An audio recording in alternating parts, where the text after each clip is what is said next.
नमस्कार दर्शक बंधु टेली अभिनेत्री अर्चिता महांती तांका घरे जन्माष्टमी व्रत पालन करछंती। आसंतु देखिबा भगवान श्रीकृष्ण को पुष्प द्वारा सुंदर भाव सजे देचंती अर्चिता। एही व्रतर समस्त आयोजन अर्चिता करथिले।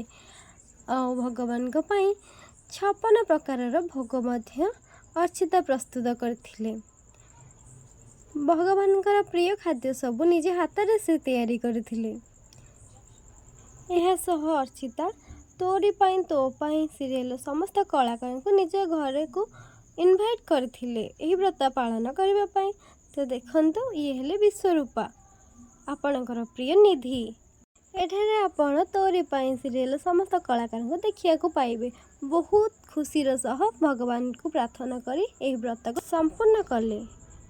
तो फ्रेंड लाइक शेयर कमेंट करने को जमार भूलिबे नहीं। Odia film star. नमस्कार, जय जगन्नाथ।